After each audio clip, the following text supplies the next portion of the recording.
Tim Kelly left the Navy just a couple of years before his pension was going to start. He had financial freedom, but financial freedom does not equal true freedom, and the difference almost broke him. Depression, anxiety, drifting, drinking, drugs. Even after making it, he did all those things. He had everything. If you have any of those things happening to you, he will explain why hard conversations and vulnerability is the way to go. Tim says he continues to be tested every day, even now, but it takes structure, discipline, and surrender. And now he's experiencing a new type of freedom, and I love what he calls it.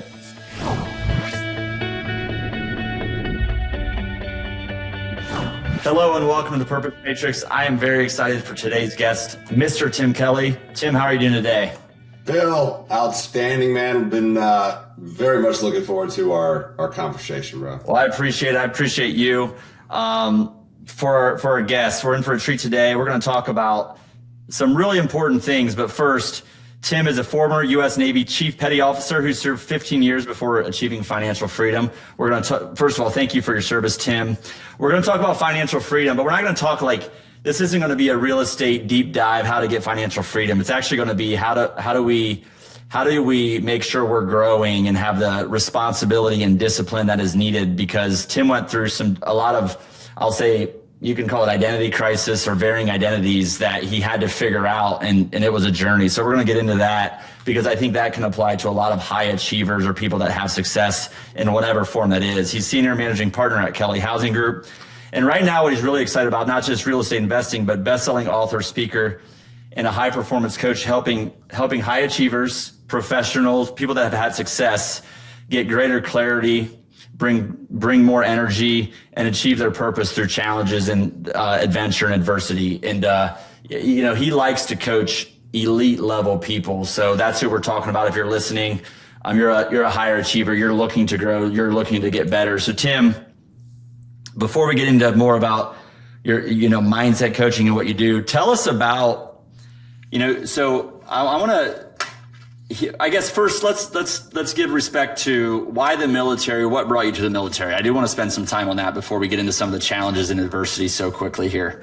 Yeah, no, for sure. It's I'll try to keep it short, but like you said, man, and like a lot of people, my life really has been just a series of identity shifts and identity transitions. I went from this confused kid, from the Chicago suburbs. It's where I grew up. My whole family's right outside of Chicago. So I was kind of just like a simpleton, that grew up in the Chicago suburbs.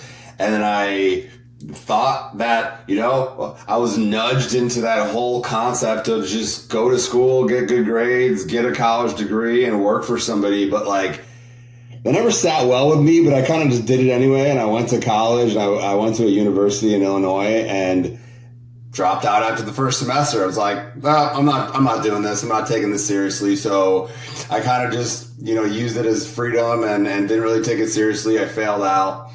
And, I was playing in bands. I was drumming since I was a kid. So I was like, I wanted to do the fun thing. I thought I was going to be a rock star at one point. And then I realized, okay, I need to actually make some money and do some work. So then I went from job to job. And then, my buddy and I had this random idea to let's just join the Marines, with the buddy program. And at the time, I actually couldn't because I had a couple speeding tickets. And so I had to get waivers, but then I went next door to the Navy recruiting office, and they intrigued me by, well, you could be a Navy SEAL, or you could do special teams, special programs. And I'm like, oh, cool, let's do that. So that's how they pulled me in. And then I ended up, becoming a Navy rescue swimmer, where we embodied the whole mantra of so others may live, and around my 10-year mark in the Navy, I was already a senior enlisted leader, pretty high ranking. And I'm like, I just got off this long deployment. And I was like, Phil, I don't know if I could do another 10 years of deployments and leaving my family. And I was trying to have kids at the time, and all the sacrifice just to get a pension. And I had to figure something else out. And so a couple of years before that, I purchased a single family home with my VA loan, and it turned into a house hack and turned into a live and flip. And that left a mark. And so when I had that realization, I need to figure something else out, I don't want to do another 10 years. I leaned into real estate. So I consumed everything that I could possibly learn and got some mentorship, got some coaching. And then I like started buying apartment buildings while I was active duty, and I was aggressively doing it so I could get out. And so our forego to pension, I left at 15 and a half years. That was bold, you know. And then I realized building wealth and achieving high levels of freedom really means nothing if you don't have the responsibility and the purpose to handle it. And so can you clarify free you said achieving freedom, but I think there's two types of freedoms I want to make sure we get clear on here. You had achieved financial freedom and therefore time freedom, autonomy, all kind, right? You had a lot of freedom as to what you could do with your time. You weren't working for money. You didn't need to. But I don't think you mean you have a sign. If you're watching on YouTube or watching this video, you can see discipline equals freedom.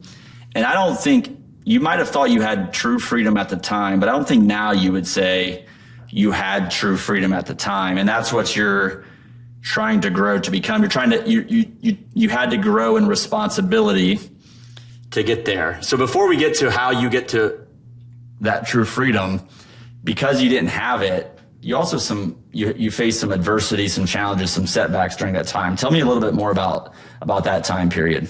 Yeah, Phil. Thanks for kind of making sure we understand the dichotomy between financial freedom and true freedom. And I think everybody, it's kind of subjective. It's like you have this idea of what freedom means to you, but typically financial freedom for most people is you have enough passive income coming in where you don't have to trade your time for money, go to a 9-to-5 job. For me, stay in the military and work for, exchange my time for dollars, where you have enough income coming in from assets or businesses or whatever that cover your living expenses. So, and I had that, I had beyond that. So I was able to just walk out of the Navy. So I had financial freedom, but I wasn't responsible enough with that freedom because I didn't grow into the person who was able to handle that freedom well to continue to thrive and achieve true freedom and real fulfillment, real freedom.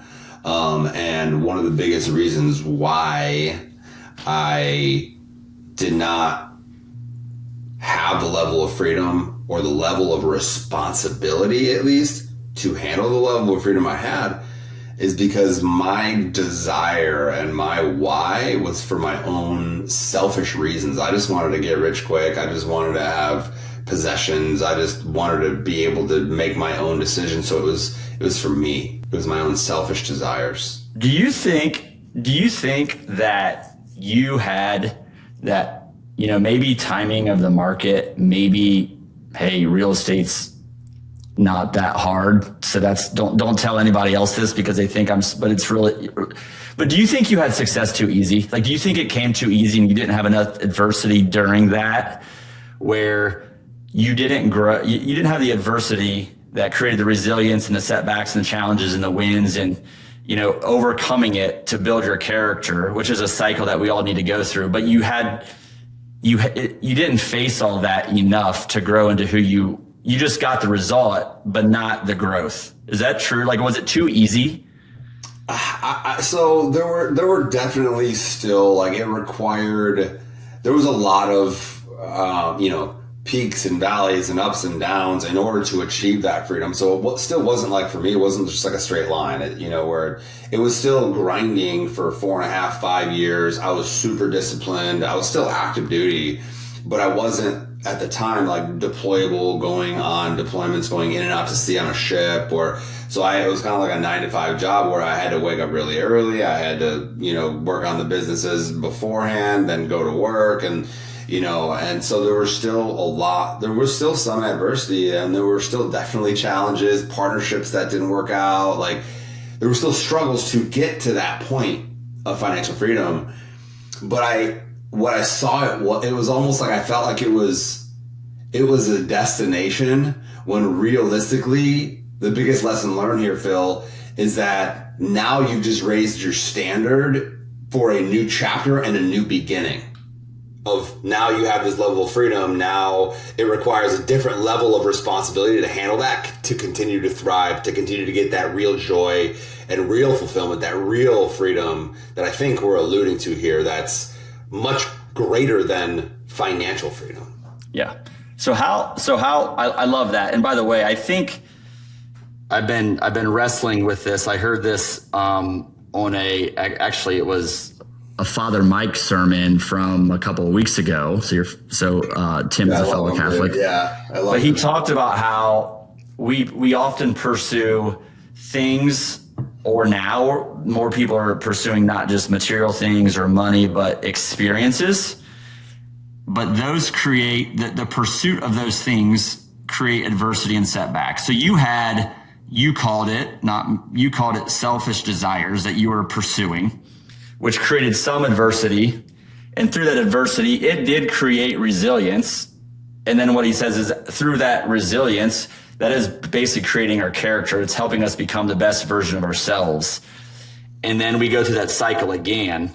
But what you're saying is there was too big of a gap between, even though you had adversity and grew in resilience, there's still too big of a gap between what you had in things with who you were as a person, and you weren't ready for all that responsibility. So what, during that time period, like how did you say, okay, there's a gap here, I'm having challenges, as you said, you went into some dark places. What did you do to come out of that? Man, so and I'll be a little bit vulnerable here, I had the financial freedom that I had took me down a path where I didn't have to report to anybody, right?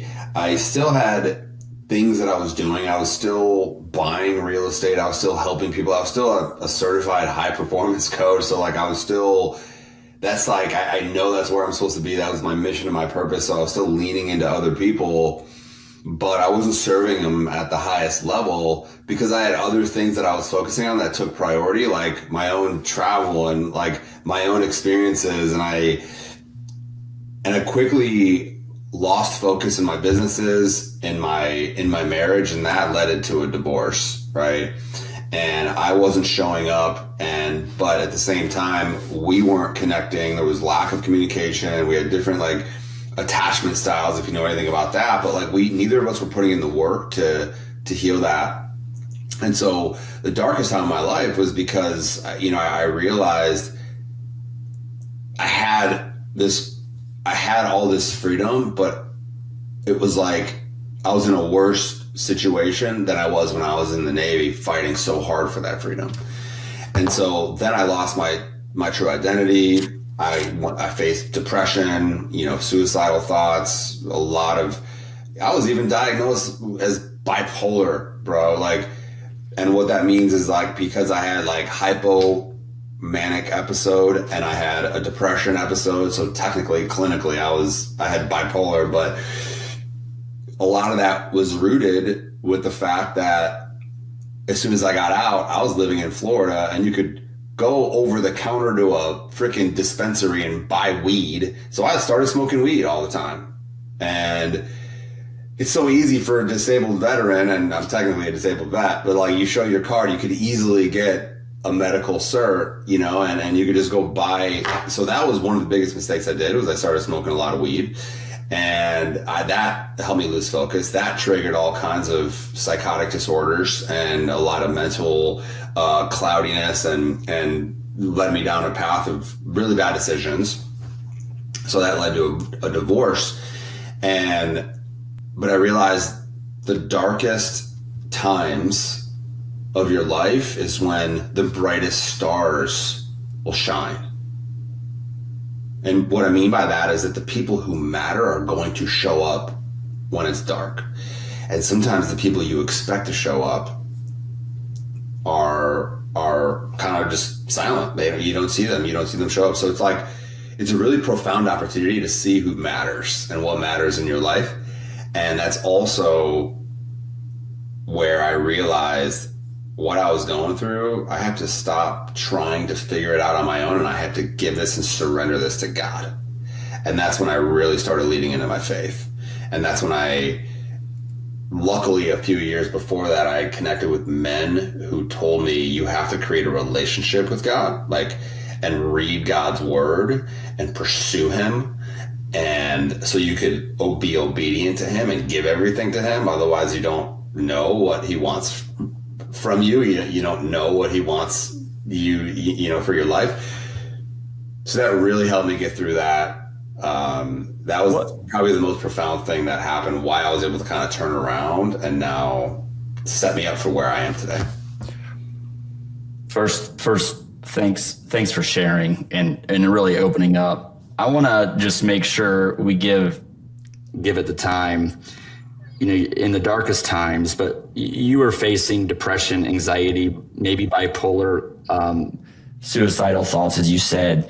If there's someone out there listening right now that's maybe can connect to this, they're in a dark spot. They don't know where to go. But what would you say to those people that they don't have anywhere to go? They don't feel like they have anywhere to go right now.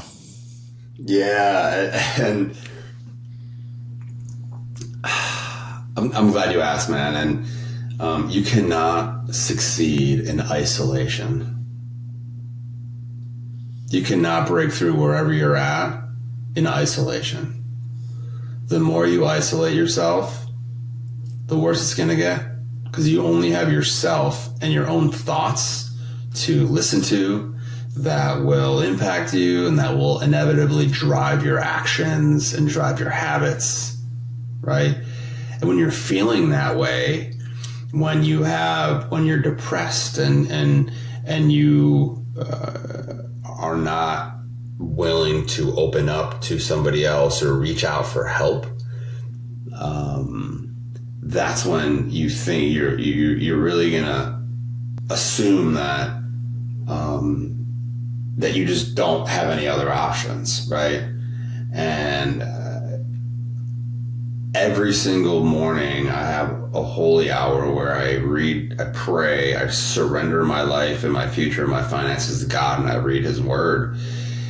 And so that's the first person you should give all that to, is just pray and surrender everything to him. If you're listening to this and you're in a place where you just don't have the clarity, you can't see the future, you don't think you have what it takes to get through what you have gone through. I've been there.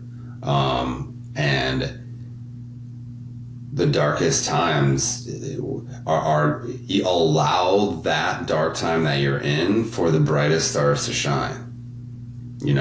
Let people know where you're at and what you need help with. And the people who might come out of nowhere that you never expect will show up for you are going to show up for you. And know that God will never put you in a situation that you can't overcome. And there's a reason why you're in that situation, because you have to grow through it to turn into the person that you were supposed to be. Yep. I appreciate that. Just a couple of things to add to that. First of all, I have, we're all, I've talked about this before, but we're all broken, right? We're all broken in different ways. We're human beings. And I have an acronym for that, but to jump to your point, the N in broken is we need help. And I think there's two ways to get help. One, we need help from others, and we need help from God. And think about, the story of the paralytic. He knew where you wanted to go, but maybe you don't know where you want to go. Maybe you don't know. Maybe you're not ready to go do a holy hour in the morning, right? But you gotta go somewhere. You either gotta go to someone else, you gotta ask for help. You need help and you gotta ask for help. And I think wherever you start, it'll probably, you're there for a reason. I also like to use the analogy that, we see our kids struggle, for example, and we let them fail and we let them struggle. Even just go back to as simple as when they are trying to start to walk. They're struggling. They fall. And they're probably sitting there thinking, why the heck are you just letting me fall over and over again? Pick me up, help me out. But we know they can handle it. We know they'll figure it out, right? And God knows, I love what you said is that you're in the situation you're in for a very, very specific reason. And maybe that doesn't seem fair. Maybe that seems hard, but you are there for a reason. There is a plan. You don't know it yet, but there is a plan, and ask for help to get out of that situation. So I appreciate the context on that because, I just, you've been through those places. So you're best suited to help people that were your former self. And that's who you're talking to. So I appreciate that. I think there is a little bit of a paradigm shift with the whole masculine perspective. Like 5-10 years ago, it was almost frowned down upon if you were a man and you were vulnerable, if you expressed your emotions, if you opened up to people and asked for help. I think now more and more individuals are realizing vulnerability equals strength, especially for men. God calls us to protect and provide, for our family. But in order to step into that identity, we have to be able to express our emotions in a healthy way. We have to be able to share our thoughts, articulate our thoughts, and that takes courage, right? That takes real courage to have hard conversations with people, to open up, get vulnerable with people. You think it was easy for me to just share that I went through an ugly divorce and started smoking weed as soon as I got out of? No. But I realized the more I was vulnerable, the more I opened up, the more free I felt, and the more help I was able to get. Yep. Dude, it wasn't because of me. I didn't get from that dark place to here because of me. It's because the people around me that I called out to, that stepped in, and they were those bright stars that shined during the darkest time of my life. But I did have to ask for help. I did have to talk to different psychologists and therapists, and I was in, my Go Pods in Go Abundance. Phil, you know what that is. It's our more accountability groups that we have. Man, if it wasn't for my Go Pods and if it wasn't for the people in the military community that I had helped build, the active duty, passive income education community that we built, those are the individuals that showed up for me in ways that I have to give everything to them. But God was number one because he's all knowing, all powerful, knowing, he's the King of Kings that could handle everything from everybody, and we can't even handle our own stuff, so might as well give it to the person, that being that could handle it all for you. Yeah.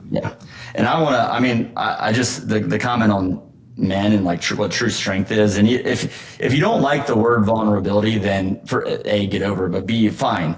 Have hard conversations,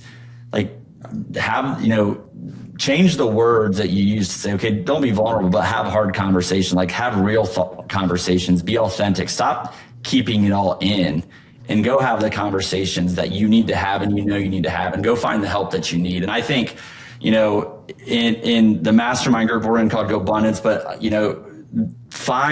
interviewed a different accountability group yesterday, and the relationship these men are building and their understanding of what a man is, their understanding of what their responsibilities are, how they're growing in their faith, family, health, every area of life, because they're doing it together, is so aspirational to me. So I encourage you, and you can do this on our app at thepurposematrix.com or app.thepurposematrix.com, which helps you find that one person, maybe those 4 people that you need to help carry you, and you can help carry them too. Tim now is a phenomenal resource for the people that he's in circles with because of what he went through, where he can carry them where they need to go too. So not that he's still getting the help, but he's also giving and serving and helping them like he is here today with us. So I appreciate that.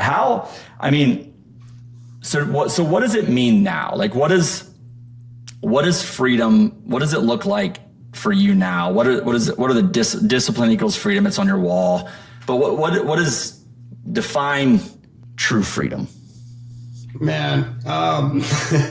So, again, I just want to articulate, a couple things and how I'm able to define it in the way I am is, I learned the hard way that more freedom doesn't automatically make your life better. When I say more financial freedom doesn't mean it automatically makes your life better. A higher level of freedom requires a higher level of responsibility. Financial freedom is not about escaping work, guys. It's about becoming responsible enough to use that freedom well. And so for the person listening, don't just ask yourself, how do I get more freedom? How do I get more financial freedom? Because now that's like a destination. You have to ask yourself, am I becoming the kind of person who could handle the freedom that I'm actually asking for? Because that is just, now you're at a different level that requires a different level of you, a different version, a higher version of yourself, so you can handle it. That's like a new beginning. It's not a destination where now you're set, you no longer have to grow, you no longer have to help, you no longer have to add value. No, not at all. It's the absolute opposite. And if you don't handle that freedom well, God's going to take it all away from you. What's really interesting is the gospel reading today is about James and John asking to be at Jesus' right hand and left hand. And he's like, dude, I listened to it. You do not know what you're asking for. But so we're not asking that same question. But when I love how you said that, when we're asking for things, just make sure you know that, okay, but if you go get these things, there is a responsibility that comes with this. To whom much is given, much is required. So you're going to be, if you've been blessed with a lot of things, and you go get whatever the freedom is, whatever you're aspiring, the things, experiences, material things, whatever they might be. By the way, a successful business, a team that you're leading, right? With those things, to whom much is given, much is required. And I was at a Matthew Kelly conference recently. That can be an overwhelming statement, like to whom much is given, much is required. But the key is, and you talk about this with your high level coaching, is clarity. But what is the much, right? That's what. So someone asked that question. Matthew Kelly said, "To whom much is given, much is required." Not a lot of different things. The question is, what is the much, right? Like, what is the responsibility that you have to take? So, what does that mean for you? Like, take responsibility with what for you? What does that mean? So,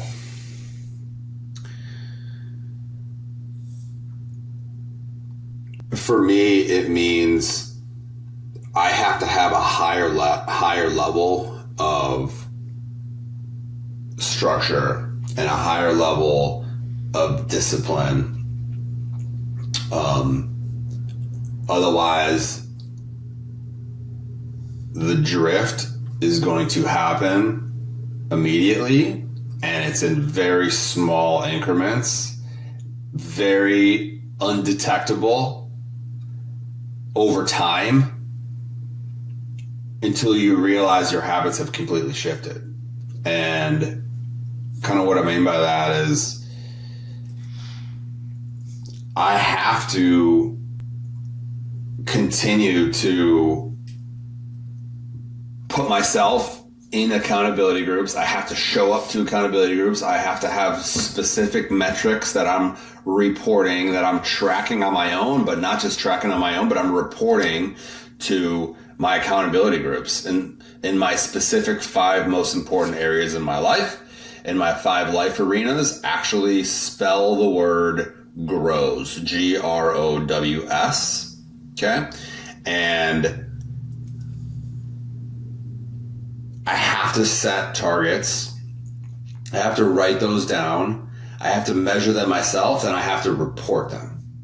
And this kind of falls back on, if you have a goal right now, whether it's a massive goal or you just want to lose 5 pounds by the 4th of July, whatever it is, if you are not willing to write these goals down, set some kind of manage where you can track them, and then put some kind of accountability in place, I don't think you deserve to accomplish those goals. What is grows? Grows. So then, these are my 5 life arenas that I track very closely. G is God, my relationship with God and pursuing Him wholeheartedly, because everything else is going to be a lot easier. Everything else is going to be a lot more freeing. So God is number 1. The second one is Ramya, which is actually my wife, or relationship. Your most important relationship, usually your marriage. So that's what am I doing to improve my marriage, improve our level of communication? And the number 1 goal for us is to build a family and have kids like as soon as possible. I've been trying to be a dad for like the last decade, so I still have not been blessed with kids, but that's up to God. So I'm always figuring out how could I show up better as a provider, as a husband, and as a future dad for her. And then O is my occupation, like my work, my actual work. And so right now it's, investing and help other people, investing in large commercial real estate deals, because I'm very good at that. I can help people. I've helped a lot of people. That's why I add a lot of value. But the other thing is where I help high performers unlock more clarity, more purpose, more energy, more courage through adventure, doing hard things together, and elite level, like one-on-one and small group coaching. And so like, where do I need to move the needle on those things in my life? And like, what is the one thing I need to do this week, And then W is my wealth, like my long-term wealth. There's always something I could do to mitigate taxes. Right now I'm finalizing a revocable living trust for my family, for my future, for my legacy. There's always new things, new approaches to investing and different assets to look at. So like my wealth, it's how do I move the needle on my wealth? And then S is strength, my vitality, my physical fitness, and my nutrition. So that's like, and it's almost in, I just, God put grows on my heart, and I was able to fit the 5 most important things in my mind, in my life, into those categories. And so I have to set those goals, and I'm using AI right now. I report those every week to AI Sunday nights before I go into my week. I say, what am I going to do in my grows? And so I report that, and I track it in my accountability tracker. I'm sure you have one in your GoPod. And then every week, so tomorrow I have 2 different GoPods that I'm in. I report my grows to 2 different GoPods. I get, feedback from them. What am I doing? What are my challenges? And so I'm putting that work in so I could receive that accountability, so I could stay on track and keep and maintain the discipline. Because look, I've learned working with a lot of high performance, Phil, that the most successful people, people who have, achieved crazy levels of success in their mind, they don't have enough self-accountability to hold them accountable to their goals. So they have to tap into external sources of accountability, Phil. You know that, you understand that, you're in GoBundance, you're taking advantage of that accountability. I mean, think about the people who are most elite, the most elite athletes, professionals, Oprah, Tiger Woods, Michael Jordan. They've all gotten to where they're at because of coaches and mentors. Yeah. Right? Yep. They didn't achieve success on their own because they don't have the level of self-accountability that is required to help them get to their standard, to their desire, to their next level. So they had to tap into external sources. And that's, for me, it's the same way. Like I have to lean on other people, where we give each other feedback, and we're in an accountability group. And the more vulnerable we are, again, tapping it. If you don't like that word vulnerability, that's okay. Get over it. But like the more open and honest you can be, not just with yourself, but with other people, the better feedback you're going to get, and the more you're going to be able to grow.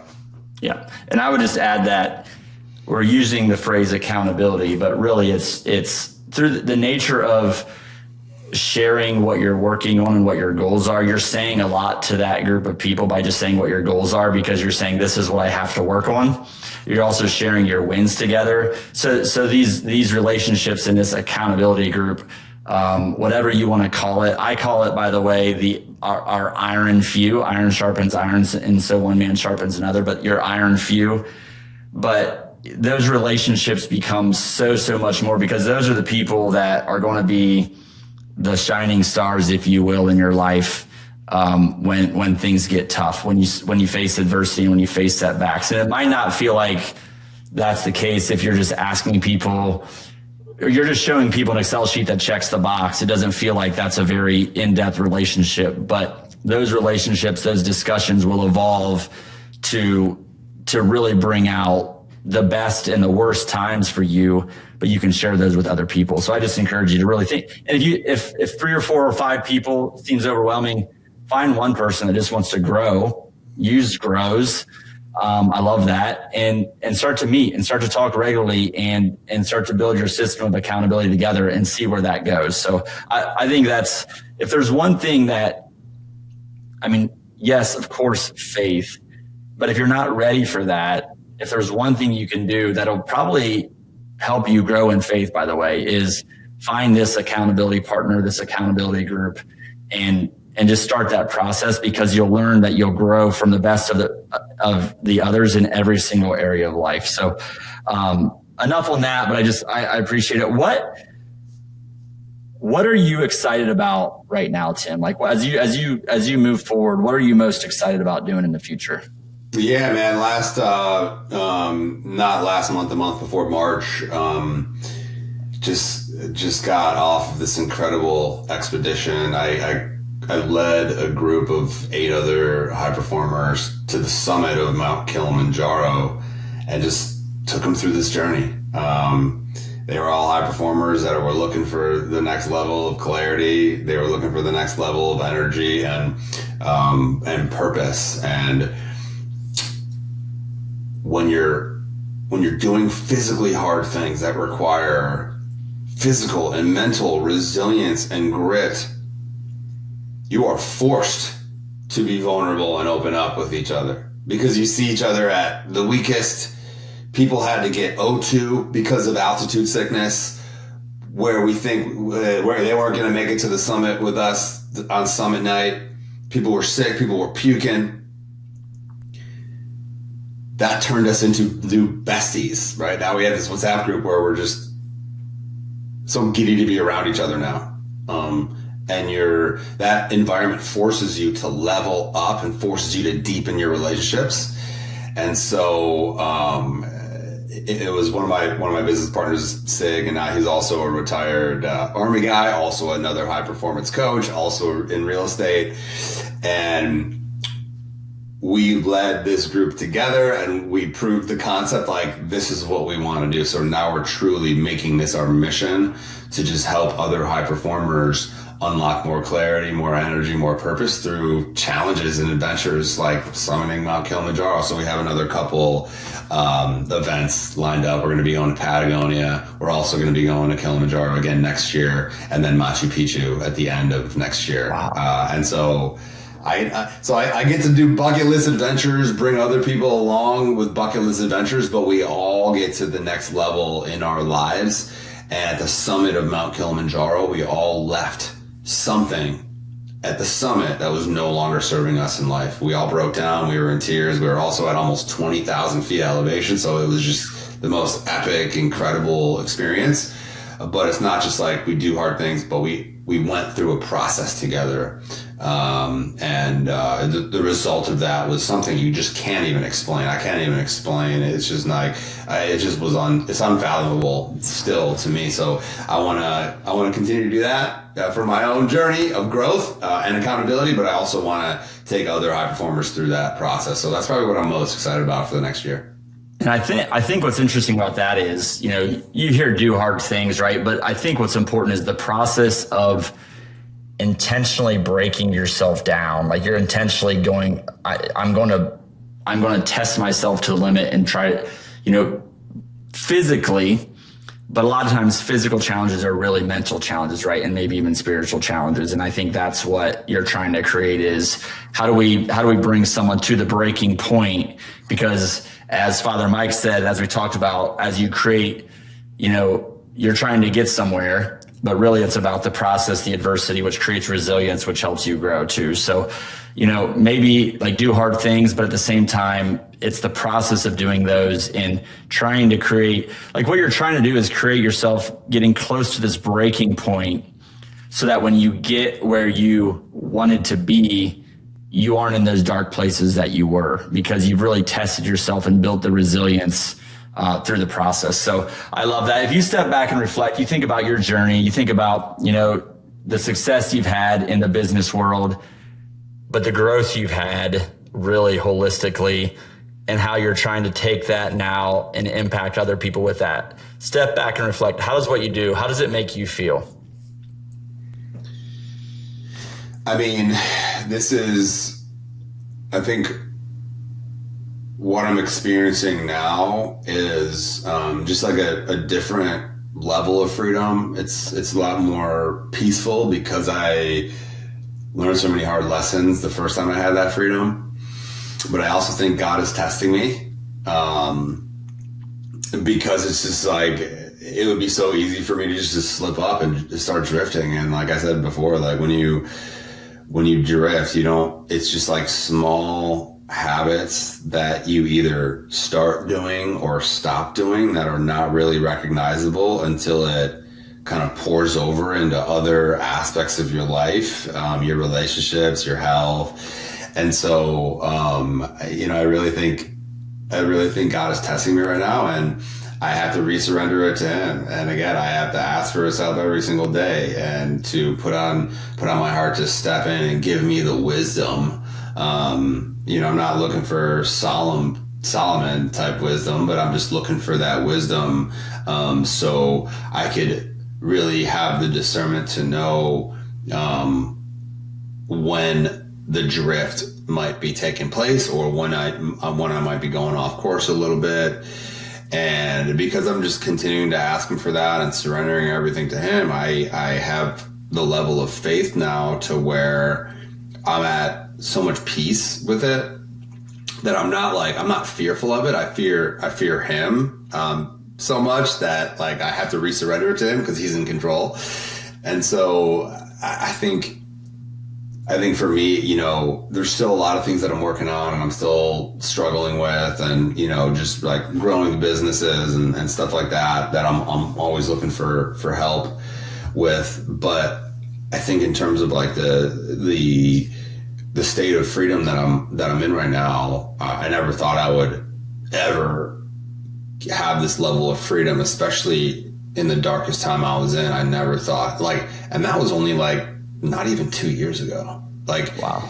And like from where I was then to where I am now, it's like, wow, like this is, it's just incredible. So if you're going through it, good, keep going. This is just your reminder. If you're going through it, good, keep going. There's a reason why you're going through it, because God thinks you're ready for your next level. Yeah. I love it. And I want to, two things. First of all, you said early on in the discussion that, you had no one to report to, but maybe that's not a good thing. You weren't ready for that because, okay, well, let's report to the big man upstairs. First of all, we always report to God. But the other thing is you talked about God. It's interesting because God was testing you in your lowest points, and now He's testing you in the highest points, right? When like, okay, don't drift. So we're being tested, right? We're being tested, and we're being, I think God knows what we're capable of and what we're made for. And we just don't know where we're at on that spectrum. Like you have a sense for that, but we're always being tested, and just know that He can get you through that, right? I think that's the important thing. So Tim, this has been a lot of fun.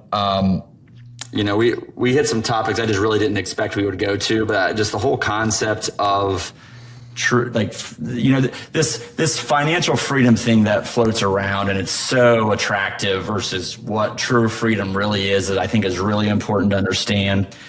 The whole discussion around the people that you need, the shining stars, what true men, like what that looks like. And I think the goal at the end is if you can be truly at peace, which is living truly fully, truly whole, WHOLE, truly whole. I think that's what we're really like. That's the real freedom we're really looking for. So I appreciate you taking the time. I appreciate this conversation so much. Yeah, best place to connect with me is just go to my website, thetimothykelly.com. Awesome. thetimothykelly.com. I mean, this conversation struck a chord with you, and you're capable of more. You'll be able to, right in that website, you'll be able to book a call with me. You'll go through a quick little assessment so you could understand the type of questions that I'll be asking you, so we could really figure out where you're stuck, what's misaligned, and what your next courageous move needs to be.